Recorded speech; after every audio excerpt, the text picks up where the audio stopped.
요즘 코로나에 더하여서 이제 감기가 유행하고 있다고 합니다. 목감기가 찾아와서 저도 지난주에 목이 좀 아프고 저녁마다 다니엘 기도회에서 통성 기도할 때면 좀 불편하더라고요. 약간의 재채기가 나거나 콧물이 조금 있었습니다. 코로나 검사를 할 정도는 아니어서 조금 조심했더니 괜찮아졌습니다. 3주간 다니엘 기도회 마칠 때까지 잘 이겨내야 할 것 같습니다. 코로나 주의와 함께 여러분도 모두 감기 조심하시기를 바랍니다. 그런데 저녁마다 다니엘 기도하는데 이 사실이 은혜로 다가왔습니다. 기도하는 동안 대단한 은사가 나타나거나 뚜렷한 기도의 응답이랄 것은 없었으나 또 제게 기도를 부탁한 사람들을 위해서도 기도하고 있지만 뚜렷한 응답의 역사가 나타났다는 얘기도 아직 못 듣고 있습니다. 그런데 본래이나 있는 그대로의 건강한 나를 회복했다는 것이 정말 감사한 일이구나 라는 사실을 강하게 느꼈습니다. 내 모습 이대로 회복했구나. 다시 출발해야지. 아마 이게 기도의 응답이 아닌가 저는 그렇게 생각하게 되었습니다. 하나님의 임재를 통해 자기 회복, 이것을 기도의 응답으로 받은 것, 이게 큰 은혜가 아닌가 생각됩니다. 사랑하는 삼척제일교회 성도 여러분, 몸과 마음이 건강한 자기 자신을 회복한다는 것이 얼마나 귀한 일인지요. 여러분에게 이런 은혜가 임하기를 축복합니다. 자기 자신을 회복하는 거예요. 그래서 거기서부터 시작하면 하나님이 무한한 은총과 복을 내려주실 줄 믿습니다. 설교 머리에 존 웨슬리의 생애라는 전기에 나오는 웨슬리 얘기를 한 가지 해보겠습니다. 웨슬리는 늦은 나이에 결혼하여 별로 행복한 가정을 꾸리지 못했어요. 웨슬리의 아내는 소크라테스의 아내와 함께 세계 4대 악처 중에 하나라고 할 정도로 웨슬리는 별로 아내와 행복하게 살지 못했습니다. 원래 존 웨슬리는 본래 독신주의자였는데 나이가 들어가면서 외롭고 전도사에게 동역자로 함께 도울 사람이 있으면 좋겠다 해서 몇 번 결혼할 뻔했습니다.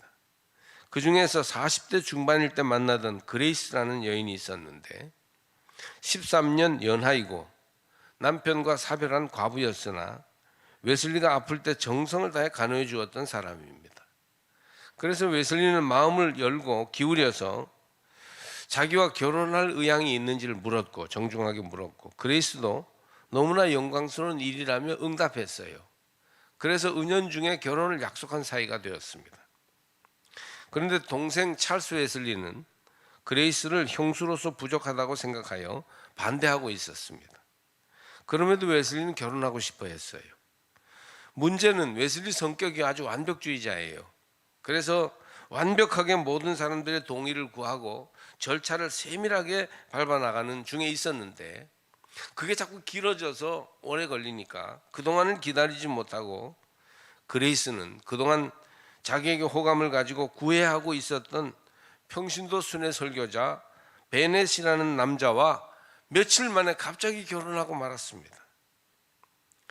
웨슬리는 말하자면 배신을 당한 것이죠. 그래서 큰 충격을 받고 헤어나오기 힘들어했습니다. 그때 이제 동역자들이 찾아와서 대화 중에 울며 위로해 주었다고 합니다. 며칠 후에 이제 동생인 찰스 웨슬리가 갓 결혼한 베넷과 그레이스를 데리고 존 웨슬리에게 왔고 휘필드 초대 감리교회 웨슬리와 나중에는 이제 교리적으로 좀 차이가 있어서 갈라졌지만 휘필드가 굉장히 중요한 동역자죠. 그래 그때 왔습니다. 그러자 존 웨슬리는 결혼할 뻔했던 사랑하던 여인 그레이스와 베넷 부부에게 작별 인사를 했고 두 사람의 행복을 빌어주었습니다. 존 웨슬리는 그레이스의 배신에 대해서 분노나 증오를 표현하지 않았다고 해요. 웨슬리는 과거를 오래 후회하거나 괴로워하며 보낼 시간이 없는 하나님의 일에 분주한 사람이었습니다.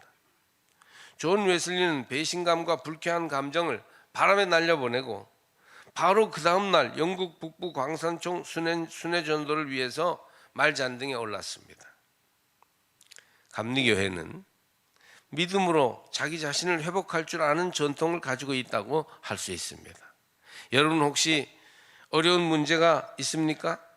코로나의 고통이나 불경기의 어려움, 가정과 사회에서 겪는 여러 가지 힘든 일들을 떨쳐버리고 회복시켜 주시는 주님을 만나기를 바랍니다. 하나님 만나면 회복됩니다. 하나님 만나면 떨쳐 일어날 수 있습니다. 아무리 우리 인생의 짐이 무겁고 장애물이 많아도 하나님과 함께라면 이겨낼 수 있는 것입니다. 엘리야는 격동의 시기를 살던 예언자였습니다. 북왕국 아합 왕이 시돈 왕의 공주 이세벨을 왕으로 맞아들여 우상 숭배에 몰두하면서 나라가 혼란스러워질 때 홀로 예언자 무리를 이끌고 사람들을 깨우쳤어요. 갈멜산에서 바알과 아세라의 우상 숭배 무리와 대결하여 승리하고 바알 선지자, 아세라 선지자 합쳐서 850명이나 되는 선지자들을, 우상 선지자들을 기손 시내로 끌고 내려가서 죽였습니다. 하지만 위대한 하나님의 승리를 경험하고서도 아합 왕과 이세벨 왕비는 더욱 엘리야와 하나님의 종들을 핍박했어요. 엘리야는 아합 왕의 일행에게 쫓겨 하나님의 산 호레베까지 이르러 동굴로 피하게 되었습니다. 난관을 맞닥뜨려 절망스러운 상황이 되었던 것이죠. 엘리야는 절박하게 하나님을 찾았습니다. 하나님을 찾아야만 했습니다. 하나님을 만나고 그의 음성을 들어야 했어요. 왕도 권력도 재물도 사람도 다 그를 떠나버렸습니다. 그는 홀로 남았습니다. 하나님이 그와 함께 하시지 않는다면 그는 그 상황을 감당할 수도 없고 존재할 이유도 없었습니다. 9절에 보니까 엘리야가 그곳 굴에 들어가 거기서 머물더니 여호와의 말씀이 그에게 임하여 이르시되 엘리야야 네가 어찌하여 여기 있느냐 하였습니다. 10절에 이렇게 되어 있습니다. 그가 대답하되 내가 만군의 여호와께 열심히 유별하오니 이는 이스라엘 자손이 주의 언약을 버리고 주의 제단을 헐며 칼로 주의 선지자들을 죽였으며며 오직 나만 남았거늘 그들이 내 생명을 찾아 빼앗으려 하나이다. 이게 엘리야의 상황이었어요. 그때 하나님께서는 엘리야에게 나가서 여호와 앞에 산에 서라고 하시더니 하나님의 임재하심을 보여주었습니다. 성서에 하나님이 누구에겐가 이렇게 분명하게 자신을 계시하신 경우가 별로 많지 않습니다. 하나님은 사모하는 영혼에게 나타나시며 임재하시며 능력을 보이시고 말씀을 들려주십니다. 지금도 믿음으로 기도하며 나갈 때 하나님이 여러분을 만나 주십니다. 내게 말씀해 주십니다. 다니엘 기도회라는 이 귀한 영상으로 전해지는 말씀의 잔치에 우리가 적극적으로 참여하면 틀림없이 우리에게 임재하시며 만나 주실 줄로 믿습니다. 맨 처음 엘리야가 본 것은 크고 강한 바람이 산을 가르고 바위를 부수는 장면이었습니다. 바람은 보이지 않지만 굉장한 힘을 가진 것입니다. 하나님과 속성이 비슷해요. 보이지 않지만 굉장한 힘을 가진 것이죠. 크고 강한 바람은 역동적인 힘을 상징합니다. 바람 앞에 사람은 초계같이 쓰러집니다. 요즘도 바람이 일어나면 판도가 바뀌고 새 현상이 생겨납니다. 새로운 풍조, 인터넷, 인공지능의 바람이 부니 세상이 바뀌어 버렸잖아요. 대통령을 뽑고 국회의원을 뽑는 선거에도 바람이 불면 그걸 막을 수 없습니다. 교회 지도자 선거에도 바람이 부니까 완전히 뒤집혀 버립니다. 그런데 그 바람 가운데 여호와께서 계시지 않았습니다. 하나님은 바람 가운데 계시지 않았어요. 엘리야는 이어서 바람 후에 지진이 일어남을 보았습니다. 이스라엘은 지진이 일어나는 지역이 아니에요. 따라서 호렙산 어귀의 지진은 흔히 일어나지 않는 특별한 현상이었습니다. 만약 그 지역에서 지진이 일어나거나 화산 활동이 일어난다면 그것은 하나님이 개입하시는 특별한 초자연적 상황이라고 할 만합니다. 지진은 한 개인이 감당할 수 없는 불가항력적인 재난이에요. 거기에는 필경 하나님의 개입이 있다고 생각합니다. 그러나 하나님은 그 지진 가운데에도 계시지 않았습니다. 엘리야는 또 불이 일어나는 것을 보았습니다. 모세는 호렙산 떨기나무에 일어나는 신비한 불, 타기는 하나 나무가 타 없어지지 않고 그냥 불꽃만 일어나는 불 속에서 하나님을 만나고 그의 말씀을 들었습니다. 불은 하나님의 임재를 상징하는 전통적인 현상이에요. 초대 예루살렘 교회는 불꽃이 각 사람 위에 임하는 현상이 나타나면서 성령이 강림하셨습니다. 불의 현상은 위대한 능력이요 정결케 하는 힘입니다. 그러나 그날 불 속에서도 하나님은 계시지 아니하셨습니다.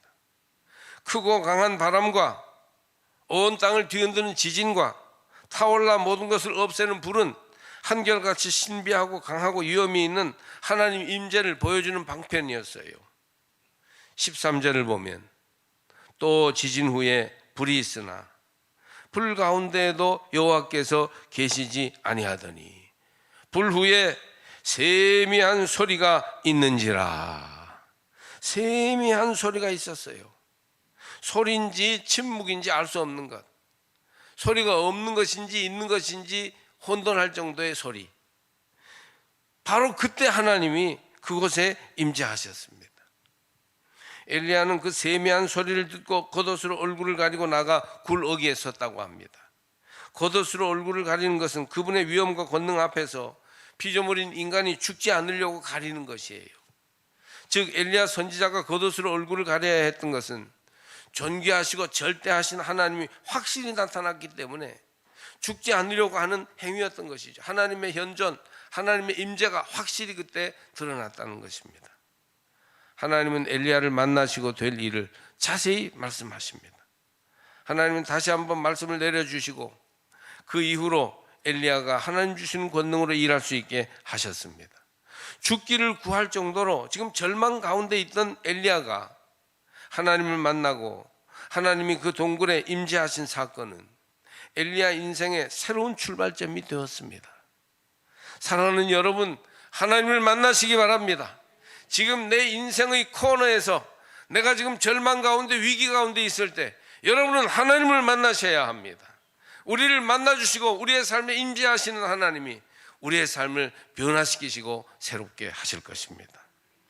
이제 하나님의 예언자로서 엘리야는 다시 한번 하나님으로부터 공인을 받아 후계자 엘리사를 지정할 수 있는 신적 권위를 가지게 됩니다. 그리고 역사를 변혁시키는 변혁의 중앙에 서서 하나님의 일을 감당하게 되었습니다. 할렐루야. 이 시간 주의 전에 나온 모든 성도들도 엘리야처럼 하나님을 만나시기를 바랍니다. 예배 때마다 말씀을 통하여, 예배를 통하여, 찬양을 통하여, 예배의 모든 순서와 진행을 통하여 하나님을 만나실 수 있기를 바랍니다. 하나님의 임재를 체험하는 한 시간이 되시기를 주의 이름으로 축복합니다. 하나님은 바람, 지진, 불과 같은 사람들이 기대하는 방법으로 오지 않으시고 예기치 않은 방법, 예상치 못한 곳으로 찾아오십니다. 하나님의 임재를 경험한 사람은 변화된 존재가 되어 어려운 시험을 이기고 승리하였어요. 하나님의 임재를 경험한 모세와 사무엘과 엘리야와 이사야는 놀라운 능력과 축복을 받아 하나님이 하라신 일을 할 수 있었습니다. 재물이 없고 권세가 없고 사람을 잃어버렸고 중요한 기회를 놓쳤다고 하더라도 여러분 이 시간에 하나님을 찾고 또 찾으십시오.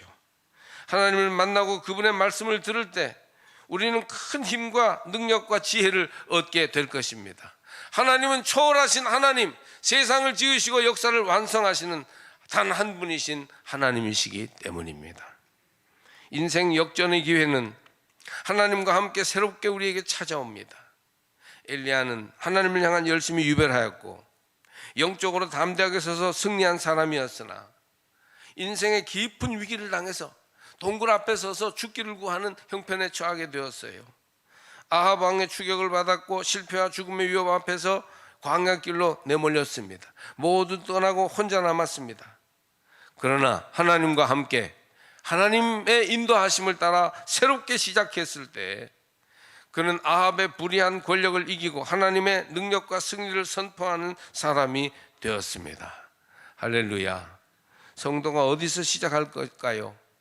광야에서 하나님과 함께 새롭게 시작하십시오. 기도의 굴 앞에서 살아계신 하나님을 만나 새 출발하시기를 바랍니다. 우리는 새롭게 하나님에게서 시작할 수 있습니다. 엘리야는 세미한 소리 가운데 하나님을 만났습니다. 세미한 소리 가운데 자기 형편을 하나님께 아뢰었고 세미한 소리 가운데 하나님의 음성을 듣고 인생을 새롭게 경영하는 길을 찾게 되었습니다. 세미한 소리란 첫째로 조용하고 평온한 은혜를 가리킵니다. 하나님의 임재와 역사는 강하게 뜨겁게 임하기도 하지만 때로 조용하고 세미하게 나타납니다. 이것은 물리적인 소리보다는 영적인 상태를 말할 거예요. 외침이 많고 막 찬양이 강해도 내가 영적으로 잠잠하여 집중하여 하나님을 만날 수 있다면 세미한 소리를 듣는 시간이 되겠죠. 세미한 소리는 히브리어로 콜 드마마라고 쓰는데 이는 침묵의 소리, 벙어리의 소리라는 뜻입니다. 소리 없는 소리라는 것이에요. 거의 소리라고 할 수 없는 깊은 침묵과 조용함 속에 하나님이 엘리야를 만나 주셨다는 뜻입니다. 그렇습니다. 우리는 보통 너무 강하고 크고 놀라운 일에 대한 기대가 많습니다. 초자연적인 어떤 현상이 나타나야 하나님을 만난 것이라고 생각합니다. 물론 하나님의 아들 예수님은 놀라운 일을 많이 행하셨고 이보다 더 큰 일을 볼 것이라고 하셨어요. 그러나 겸손히 자신을 비우고 조용하고 평온한 가운데 주님을 기다릴 때 주님을 만난다는 것입니다. 주님은 멀리 계시지도 않고 크고 놀라운 일 속에서만 나타나시지 않습니다. 우리의 조용하고 평온한 일상 속에 거하시고 당신을 보여주십니다. 현대인은 너무 바쁘고 시끄러우며 혼란스럽게 살고 있어요. 조용한 것을 참지 못하고 마음이 한시도 평온을 얻지 못한 채 생활합니다. 공부할 때도 심지어 이어폰을 꽂아놓고 잘 때도 FM 라디오를 틀어놓고 잡니다. 어떤 어르신들은 꼭 밤에 TV를 틀어놔야 잠이 잘 온다는 분도 있습니다. 여러분, 이제 조용하고 평온한 은혜를 사모할 때가 됐어요. 내가 너무 내 1부터 10까지 내가 다 하려고 하니까 이제 그걸 좀 멈추고 내려놓을 때가 되었어요. 조용한 가운데, 멈춤 가운데 주님을 기다리십시오. 가만히 있어 내가 하나님됨을 알지어다 하였던 하나님께서 평온한 마음으로 나아갈 때 주님의 임재를 경험하게 해 주십니다. 위대한 설교나 웅변에도 감동하지만 때로 우리에게는 멈춤, 조용함, 속삭임이 필요합니다. 저는 1년에 한두 번 조용한 기도원에 가서 아무도 없는 가운데 평온하게 주님만 생각하고 침묵하는 시간을 가지곤 했었습니다. 요즘 몇 년은 못 갔습니다만 얼마나 유익한지 몰라요. 우리는 물론 매일 새벽 기도를 드리고 가정 예배도 가끔 드리며 수많은 예배를 통해 주님께 나아갑니다. 그리고 큰 영적 유익과 은혜를 체험합니다. 그러나 조용히 깊이 평온하게 주님을 만나면 얼마나 큰 은혜가 되고 평안이 있고 축복이 되는지 모릅니다. 사실 기도는 모든 것을 멈추고 조용한 가운데 주님을 바라보는 데에서 시작합니다. 주님과의 깊은 만남, 은밀한 교제, 여기서부터 시작되는 주님의 임재를 여러분 모두가 경험하시기를 바랍니다.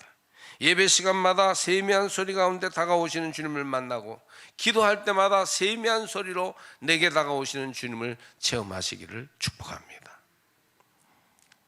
두 번째로 세미한 소리란 이렇게 조용하고 멈추어 있는 것과 함께 자기 자신이 되는 것을 의미합니다.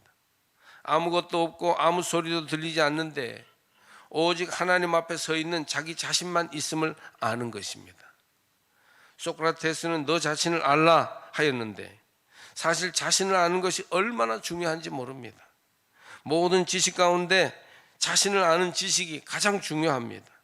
그런데 거울을 가지고 비추어 보아도 모든 검사를 통해 자신을 파악해 보아도 학문을 가지고 나름대로 알아보아도 자신을 확실하게 알 수 없어요.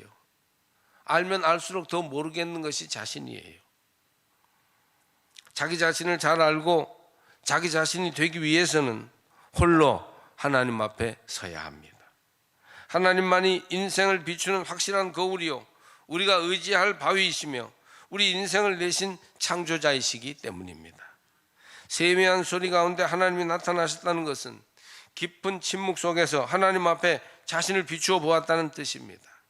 멈추어 하나님의 거울에 자신을 비추어 보십시오. 세미한 소리를 통해 하나님을 만나고 그 하나님 앞에서 자신을 알고 자기 자신이 되셔야 합니다. 그럴 때 위대한 일이 일어날 수 있고 내 삶이 진정으로 의미 있고 행복해질 수 있습니다. 사람들은 여러 가지 형태로 가면을 쓰고 살아갑니다. 그래서 인격이라는 말, 그 말을 의미하는 라틴 말 페르소나는 가면이라는 뜻을 가지고 있다고 합니다.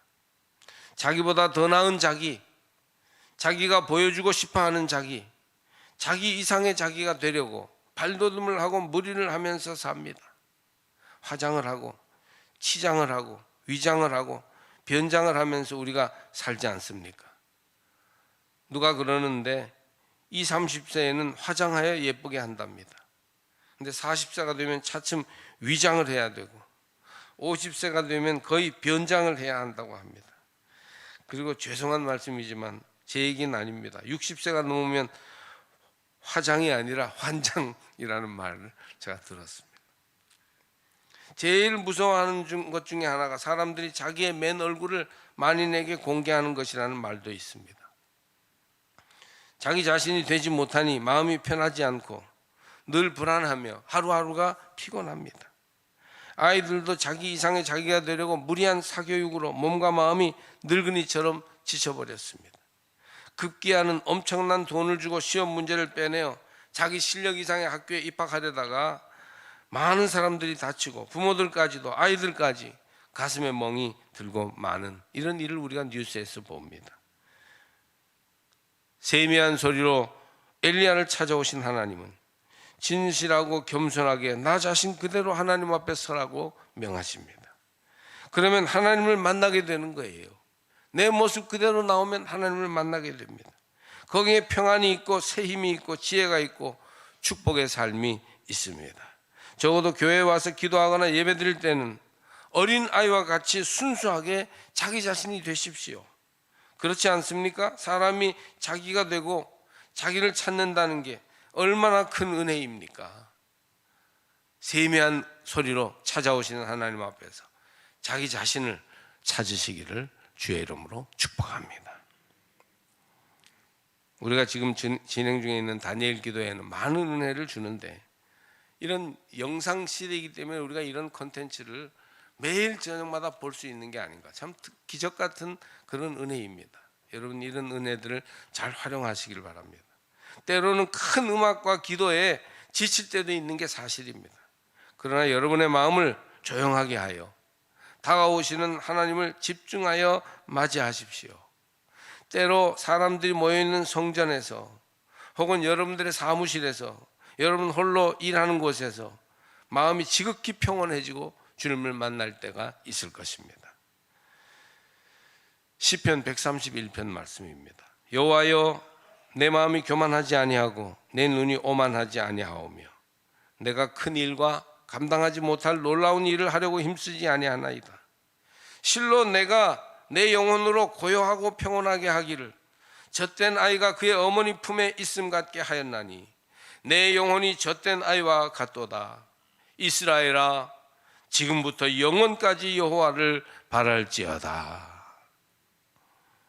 외로울 때가 있으십니까? 인생의 길을 멈추고 어딘가 혼자 도망가 버렸으면 좋겠다 이런 마음이 들 때가 있으십니까? 엘리야가 동굴 앞에 서서 무엇인가를 기다릴 때처럼 하나님을 간절히 기다릴 때가 있습니까? 엘리야야 어찌하여 여기 있느냐? 하나님이 우리를 향해서 물으십니다. 하나님을 만나십시오. 세미한 소리 가운데 하나님을 만나시기 바랍니다. 하나님 안에서 평온한 은혜를 사모하십시오. 하나님 앞에 홀로 자기 자신이 되기를 힘쓰시기를 바랍니다. 그때 평안이 있고 영적 기쁨이 있습니다. 그런 체험 속에서 우리는 진실하게 더욱 강해지고 본래의 나로 회복되며 어떤 어려움도 이겨내고 하나님의 축복의 강이 우리 삶에 흘러들어오는 것을 경험하게 될 것입니다.